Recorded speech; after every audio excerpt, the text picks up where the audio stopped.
మనకి ఓకే అయినా రేపు 14 వరకు మనకి హాల్లో వెళ్ళిపోవడానికి మన ఊళ్ళోకి వెళ్ళిపోవడానికి బాగుంటుంది. నాయకత్వం జననాయకుడు దుర్గేష్ గారి నాయకత్వం.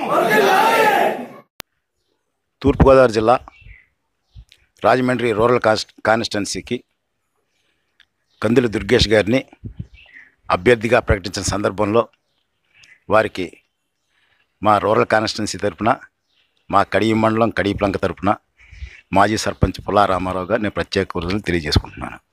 అదేవిధంగా జనసేన అధినేత పవన్ కళ్యాణ్ గారికి ప్రత్యేక అభినందనలు తెలియజేసుకుంటున్నాను.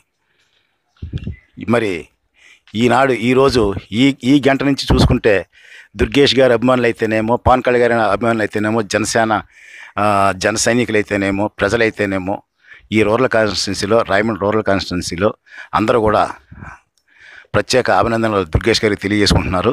అలాగే దుర్గేష్ గారి కంటే ప్రతి గ్రామంలోనూ ఈ రూరల్ కాన్స్టిట్యున్సీలో అత్యంత ప్రజాదరణ కలిగిన వ్యక్తి.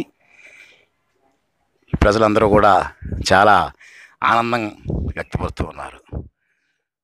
ఈరోజు జనసేన పార్టీ రాజమండ్రి రూరల్ అభ్యర్థిగా మన శ్రీ కందుల లక్ష్మీ దుర్గేష్ గారిని మన జనసేన పార్టీ అధినేత పవన్ కళ్యాణ్ గారు ప్రకటించడం అందరికీ చాలా ఆనందదాయకంగా ఉంది.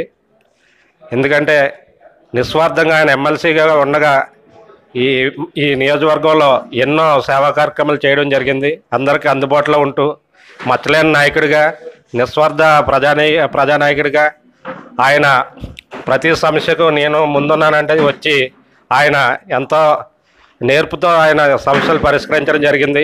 అటువంటి నాయకుడిని మళ్ళీ శాసనసభకు పంపించడం ద్వారా మన నియోజకవర్గంలో సమస్యలన్నీ పరిష్కరించే అవకాశం మన ఈ రూరల్ నియోజకవర్గ ప్రజలందరికీ దక్కే అవకాశం వచ్చింది. కాబట్టి ఈ నియోజకవర్గ ప్రజలందరూ కూడా మన జనసేన అభ్యర్థి కందుల దుర్గేష్ గారిని గ్లాస్ గుర్తుపై ఓటు వేసి ఆయన్ని అత్యధిక మెజార్టీతో గెలిపించుకోవాలని చెప్పి కోరుతున్నాం.